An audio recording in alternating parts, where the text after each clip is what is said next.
Hey everyone, thank you for joining me again this week as we look at the Peaks Pulse. I just want to talk again about some things that your kids learned in church today. Unfortunately, I do not have any kids on the episode. I know the Grizzard Boys were a huge hit last week.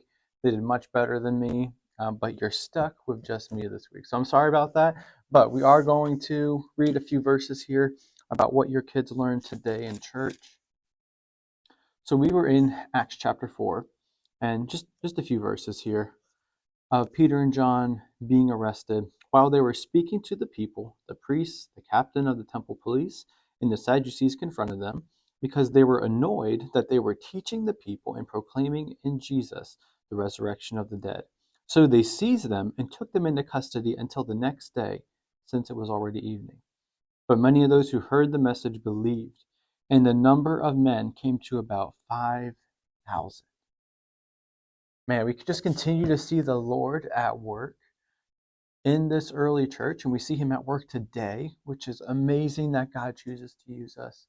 But here in this story, you know the routine by now. I have three things that I wanted the kids to learn today. And the first one is Peter was bold to continue preaching.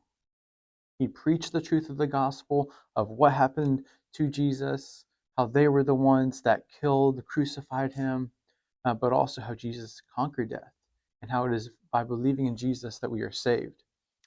And so, even though he was arrested for this, it didn't stop him from being bold in his faith. And we challenge the kids to do that as well. Let your faith be bold and allow God to work in you and to use you. Do not back away from the truth. We always share it in love, but we do need to be bold in our witness. Second thing is, Peter was joyful even in the suffering. He counted it a joy to face these trials, and we need to do that same thing. Our joy should not be determined by how life is going. I'm getting the good grades. I'm making these new friends. I'm doing this. I'm doing that. I have joy. No, our joy should be found even in the suffering, even in the hard times, and especially when we suffer for Christ. We may be made fun of at school because of who we claim to believe in, or it could come in other places that we just feel like we're going through a hard time because of our faith in Jesus. But we should count it as joy when we face that. And we know Jesus did the same thing. We know it was hard for him. It was hard for him to go to the cross, and we know he even cried out to God the Father, asking if there was another way. But if not, I want your will to be done. And so we should have that same attitude in life, that we want to just look to accomplish God's will for our lives, no matter what that might mean in the suffering of our lives. We want to be faithful. Third thing is, the message of the gospel will not be stopped. See, they realized that they couldn't really hold Peter and John in prison for the things they had done, so they try and scare them so that they don't do it again. But they boldly again say, we cannot stop from sharing these things. We are commanded to do this. Jesus has commanded believers to tell this good news, and so we're not going to stop. They didn't lie to us, okay, yeah, we'll go ahead, we'll listen, to try and get out of it. Like, we're just going to tell you up front, we're not stopping. We have to share this good news. You see, you and me and these kids, we are all required as believers in Jesus to tell of this good news. Somebody shared it with us, and we received Christ, and we need to do the same thing. We need to be compassionate towards the lost, realizing that they are those sheep without a shepherd, and that they can come to know Jesus by believing in him and sharing that good news of how he has paid the penalty for their sin. All right, I have a couple questions for you to discuss as a family. First one is, why is sharing the good news of the gospel often met with rejection or hostility? I know I've faced that many times as I've shared the gospel with people. Many people just don't want to hear it. So talk about, why is that? Why is it so often that we share this good news that people just reject it? The second thing is, how can we boldly share the gospel with others? We need that boldness to share Jesus with other people. And so how can we do this on an everyday basis? I have a fun family activity for y'all to do. You're going to invite each family member to draw another family member's name to be their secret encourager. Explain that each secret encourager should write notes or do chores for that member throughout the week. And we should remind our kids that Peter boldly continued to preach the gospel and encouraged others to trust in Jesus. All right, so as an example, let's say that there's 3 children in your house, and the one child writes down their brother's name. And so for that brother, they're going to do different things throughout the week. It could be a note in their lunchbox. It could be a note on the bathroom mirror to encourage them. Maybe it has a Bible verse, or it even says, I love you, hope you have a great day. They do a chore that they know that kid really doesn't like to do.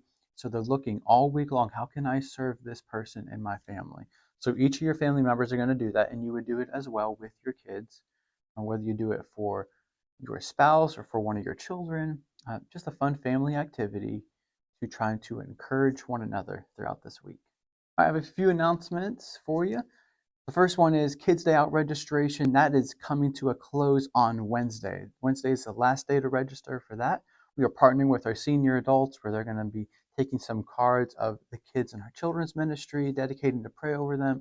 But we're also going to share some lunchtime together with them and play some bingo together, do some other fun games. So the cost for that is $8, and you can register for that online. I'd love to have your kids join us for that. We also have Chopped Junior for our 4th and 5th graders for H2O this Friday. It's like a cooking competition. And so we're going to have a lot of fun with that. We've never done it before, but I know it's going to be something that the kids really enjoy. And I think our volunteers will enjoy doing some sampling and judging as well. So I hope you come on out to that. Again, that's this Friday, and that's from 6 to 9. Earlier this week, I got to go with the children's pastor from Swift Creek and the children's pastor from Parkway to be able to go to Camp Oak Hill, which is where we're taking our 4th and 5th graders this August. It is a beautiful camp. It's in North Carolina, but it's really not much farther than Piankatank. Piankatank was an hour and a half last year, and this one's only 15 minutes longer.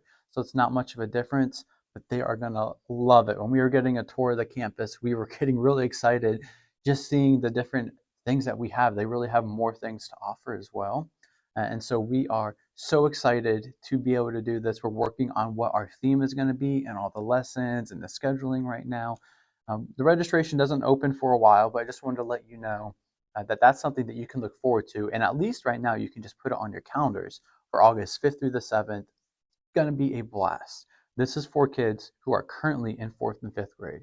By the time they get to summer, they'll be getting ready to head off to their new grade. But by the time we go to camp, it will be for children who have completed 4th and 5th grade.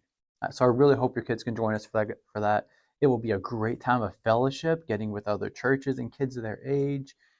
But really, the main point behind it is to grow in our relationship with Jesus. And so we are going to be digging in the Word in the mornings and the evenings throughout the day. This is a heavy, heavy discipleship time where we get in God's Word a lot. And so I really want your kids to come out and join us if they're able to do that. The cost for that is going to be $100. They go up from last year, but everything is just going up.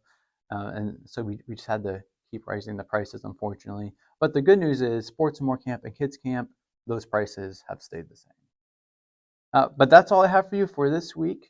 I hope you tune in next week. And as always, if you have any questions, if you need me to pray for you about anything, I'd love to do that. So just feel free to reach out to me anytime.